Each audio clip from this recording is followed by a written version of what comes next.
వాళ్ళందరికీ సవితి పండుగ శుభాకాంక్షలు.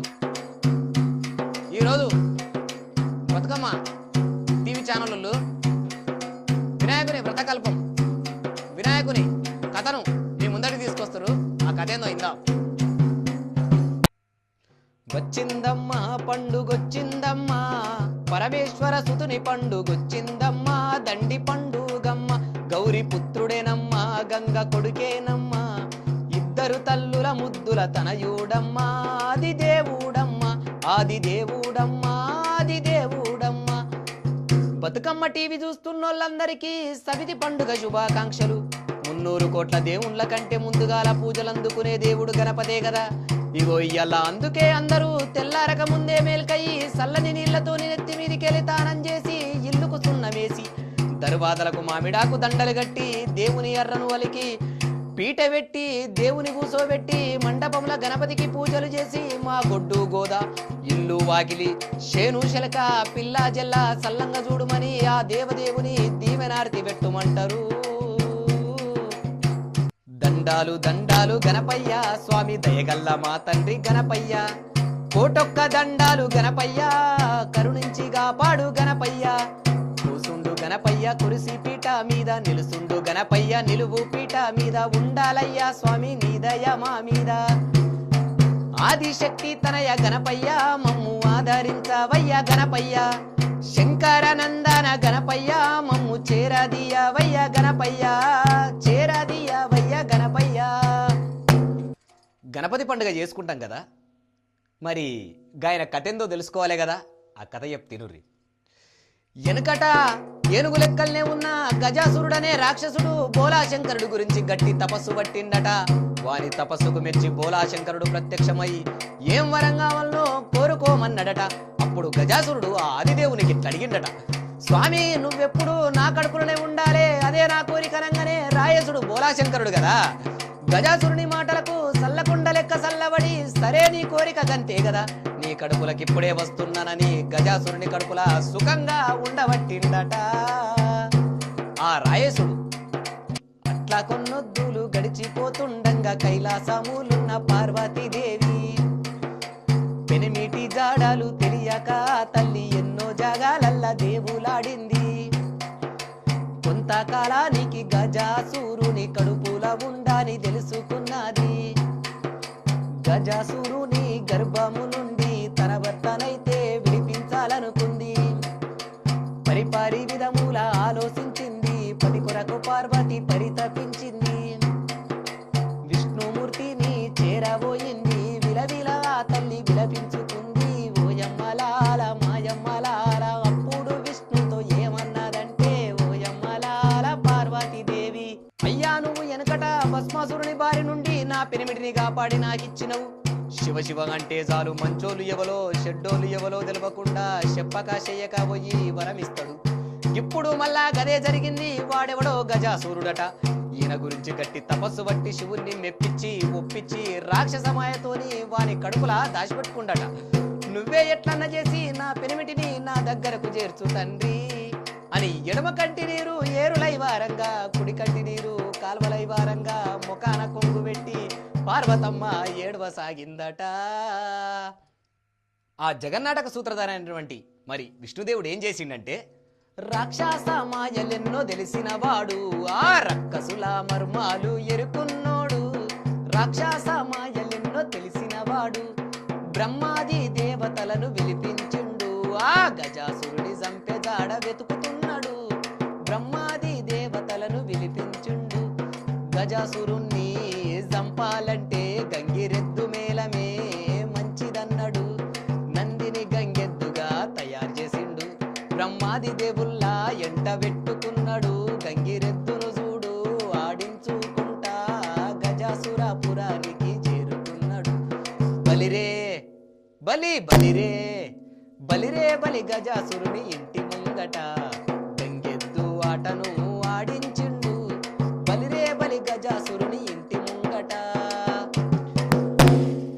గంగెద్దు ఆటను చూసిన గజాసురుడు మురిసిపోయి మీకేం కావాలనో అడుగుండ్రి ఇస్తానంగానే అప్పుడు విష్ణువు, అయ్యా గజాసురా ఇది శివుడు ఎక్కి తిరిగే నంది, శివుడు కనబడకపోతే గడ్డి వెయ్యది, నీళ్లు తాగది. నిజం చెప్పాలంటే శివుణ్ణి ఇడిచిపెట్టి నిమిషం ఉండది. శివుడు యాడున్నాడో అని రంతితోని దేశాలు రాజ్యాలు కళింగ పట్నాలన్నీ తిరిగి దేవులాడుకుంటా శివుడు నీ దగ్గర ఉన్నాడని ఎరికై ఇగో ఈడికొచ్చింది. అందుకే శివుణ్ణి మాకిస్తే మేం పోతామయ్యా అన్నాడట. ఆ మాటలిన్నా గజసూరుడు నివ్వెరబోయిండు, నిలువెల్ల వణికిండు. రక్కసుల మాయాలు తెలిసిన వాడు శ్రీహరినాథానికొచ్చిండు అనుకుండు. ఎట్లయినా నాకు సాబు దప్ప దాని సల్లా చెమటలు వట్టి వణికిపోతున్నాడు.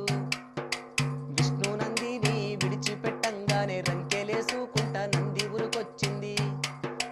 కొమ్ములతోని ఒడిచి గజాసూరుని కడుపును రెండుగా చీల్చానే చీల్చింది. ఓయమ్మలాల మాయమ్మలాల శివుడు గజాసురుని గర్భము నుండి ఓయమ్మలాల మాయమ్మలాల బయటకొచ్చి విష్ణు ముందు నిలబడ్డాడు. ఓయమ్మలాల మాయమ్మలాల. అప్పుడు శివునితోని విష్ణువు అయ్యా శంకరా నువ్వు బోలా శంకరుడు అని అందరికెరికే గని దుర్మార్గులు దుష్టుల దగ్గర ఇసొంటి ఇమానందిన రాదని శిల్కకి చెప్పినట్టు చెప్పినా వినవే. చూడు ఇప్పుడేమైంది, పాములకు పాలు పోసినట్లుగా లేదా? సరే అయిందేదో అయింది, ఈడికేలి మంచిగుండు. అక్కడ కైలాసంలో పార్వతమ్మ నీ మీద రంది పెట్టుకొని నీకోసం ఒక్క తీరిగా ఎదురు చూస్తుంది. ముందుగల పోయి ఆమెను కలుపు, ఇక నేనొస్తా అని విష్ణు బ్రహ్మాది దేవతలు ఎవరిళ్లకు వాళ్ళు పోయిండ్రు. శివుడు నందినెక్కి కైలాసం పోయినడమ్మా. కైలాస కొండకు శివుడు వస్తుండాని అభ్యంగన స్నానమాచరించి గౌరి నలుగు పిండితోని బాలుణ్ణి చేసింది. ఆపసి బాలునికి ప్రాణమే పోసింది. వాకిలి కడపల్ల కావాలి పెట్టింది. శివుని రాక కొరకు ఎదురు చూస్తుంది. కడప దాటి ఓయమ్మ లోపాలికొస్తున్న శివుణ్ణి కడప కావలి ఉన్న బాలుడు శివుని నడ్డాగించినాడమ్మా. కోపంతోనే ఉన్న ఆ శివుడు బాలుని తలనైతే నరికిండు. తల తెగిపోయింది ఓయమ్మ. బాలుడు నేలకు గూలిండు, బాలుడు నేలకు గూలిండు. అప్పుడు పార్వతీదేవి పెనిమిటి శివుని దగ్గరకొచ్చి అయ్యో శంకరా ఎంత పని చేస్తివయ్యా, నలుగు పిండితోని బాలుని తయారు చేసి పానం తెప్పించి ముద్దొచ్చే బాలుని ఇంట్లోకెవరు రాకుండా కావలుండుమని నేనే చెప్పినా గింత కూడా ఆలోచించకుండా ఎంత పని చేస్తివయ్యా అని పార్వతి ఏడవంగానే అప్పుడు శివుడు అయ్యో ఎంత పని జరిగినా అని ఆది దేవుడు తాను చింత చెందుతున్నాడే దేవినాథుడు. బటలనైతే పిలిచినాడు పరమేశుడు. బాలునికి తలనైతే దమ్మన్నాడు. బటలెల్లి ఏనుగు తలను తెచ్చిరి, బాలుని ముండెంకు అతికిచ్చిరి. ఏనుగు తలకాయ పెట్టగానే బాలుడు లేచి నిలబడ్డాడు. అప్పుడు బాలునికి గజానన అని పేరు పెట్టి ఉమామహేశ్వరులు పెంచుకుంటున్నారు. తల్లిదండ్రుల సేవ చేసుకుంటా ఎక్కి తిరిగేదందుకు ఎలుక వాహనాన్ని ఏర్పాటు చేసుకున్నాడు. రోజులట్లా గడిచిపోతుండగా కొంతకాలానికి పార్వతీ పరమేశ్వరులకు కుమారస్వామి పుట్టిండు. కుమారస్వామి బాగా బలమున్నోడు. ఆయన వాహనము నెమలి దేవుళ్ళ సేనానాయకుడై పెద్ద పేరు తెచ్చుకున్నాడమ్మా ఆ కుమారస్వామి. ఒకనాడు దేవతలు మునులు ఋషులు పరమేశ్వరుని కైలాసమొచ్చుండు. విఘ్నములన్నీ తొలగించుట కొరకు విఘ్నాధిపతిని ఇవ్వమన్నారు. ఆ మాటలిన్నా బోల శివుడు విఘ్నాధిపతిగా గణపతి దేవుని చెయ్యాలి అనుకుండు. ఆ దేవదేవుడు అనుకున్న మాటను మునులకు చెప్పిండు, అనుకున్న మాటను మునులకు చెప్పిండు. అప్పుడు కుమారస్వామి తండ్రి అన్న గజానన మరుగుజ్జు రూపంతో కొట్టి ఉన్నాడు. ఆయన్ను విఘ్నాధిపతిగా పనికిరాడన్నాడు. అప్పుడు శివుడు బాగా ఆలోచించి రూపాన్ని చూసి బుద్ధిని తక్కువ అంచనా వేయరాదు. అయితే అట్లా కాదు గాని ముల్లోకాలలో ఉన్న పుణ్యాతుల తానం చేసి ముందుగల్లా నాతానికి ఎవరొస్తారు వాళ్ళకి ఆధిపత్యం ఇస్తానగానే కుమారస్వామి నెమలెక్కి గాలిలో ఎగిరిపోయిండు. అప్పుడు గజానన తండ్రి శివుని దగ్గరకొచ్చి దండం పెట్టి తల్లిదండ్రుల చుట్టూ తిరుగుతున్నాడు. ముల్లోక నదులలో తానం చేసి వచ్చిన కుమారస్వామి తిరిగి కైలాసం వచ్చిండు.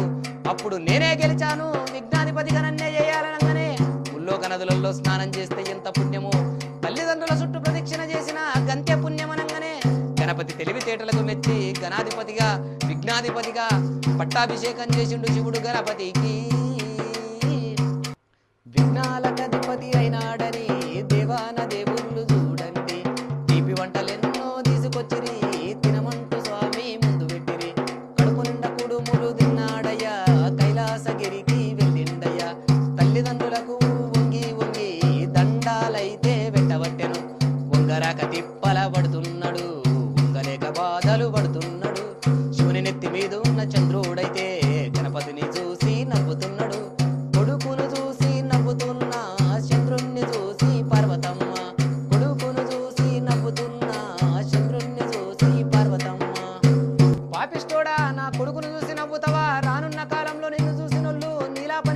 అవుతారు. ఇదే నా శాపం అనగానే అప్పుడు దేవతలు, అమ్మా పార్వతీదేవి, నువ్వు పెట్టిన శాపంతో లోకాలన్నిటికీ కీడు జరుగుతుంది, దాన్ని మానుకొని ఏ దినం నాడైతే విఘ్నేశ్వరుని చూసి చంద్రుడు నవ్విండో ఆనాడే చంద్రుడిని చూడరాదని శాపం పెట్టు అంటే సరే అట్లే అన్నది పార్వతమ్మ. అప్పుడు దేవుళ్ళు కూడా సంతోషపడ్డరు. అట్లా కొన్నొద్దులు గడిచిపోతుండగా తెల్లని పేరున్న గణపతి అన్ని లోకాలు తిరుగుకుంటా ఒకనాడు చంద్రలోకానికి పోయిండు. గణపతి పొట్టి ఉండి లంబోదరుడైన గుండె నిండా సాటి వారిని జాలితోని చూసే గుణంగల్లోడు. కానీ చంద్రుడు అందగాడైనప్పటికీ వినాయకుని చూసి నవ్వే. అందమనది మనసుకుండాలే గాని పెళ్లికి కాదని చంద్రుడు వినాయకుల కథ వింటేనే మనకు తెలుస్తుంది కదా. అంత అందగాడైన చంద్రుడు పొగరుతోని పాపాన్ని మూటగట్టుకున్నాడు. దాని పుణ్యమాని చంద్రుణ్ణి ఎవరు చూస్తలేరు. చంద్రకాంతి లేక లోకాలన్నీ ఆనందాన్ని కోల్పోయనాని దేవతలు ఋషులు బ్రహ్మను చేరి చంద్రుడి గురించి అడిగినారమ్మ. అప్పుడు చూడు సృష్టికర్త బ్రహ్మ భాద్రపద శుక్ల చవితి దినము నాడు పగటి పూట ఒక్క పొద్దును బట్టి విఘ్నేశ్వరుణ్ణి పూజించాలన్నారు. పండ్లు కుడుములు దోస పండుతోని పూజించమన్నాడే సృష్టికర్త బ్రహ్మ, తల రాత రాసే బ్రహ్మ. అప్పుడు చంద్రుడు కూడా ఒక్క పొద్దు బట్టి దీవెనార్తి పెట్టుమన్నాడు. అప్పుడు వినాయకుడు తను అవతరించిన భాద్రపద శుక్ల చవితి నాటి రాత్రి తప్ప తతిమ రోజులల్లా చంద్రుడు చూసినోళ్లకు ఎటువంటి నిరాపనిందలు కలగయని శాపం నుండి బయటపడగొట్టిండు. విన్నారు కదా గణపతి కథ ఎట్లుంది. సామాన్య జనమైన మనం కూడా ఆ దేవదేవుణ్ణి భక్తితోని పూజించి ఒక్క పొద్దు బట్టి ఆ స్వామి దీవెనార్తి పొందుదాము. ఈ కథ ఇన్నోళ్లకు, కన్నోళ్లకు, చూసినోళ్లకు, రాసినోళ్లకు, పాడినోళ్లకు, నిర్మించిన బతుకమ్మ ఛానళ్ళకు, బతుకమ్మ టీవీలో పనిచేస్తున్నోళ్లకు సకల సిరి సంపదలు రావాలని మనసు నిండా కోరుకుంటా సెలవు తీసుకుంటున్నానమ్మా. ఇక మీ అందరికీ శనార్థులు.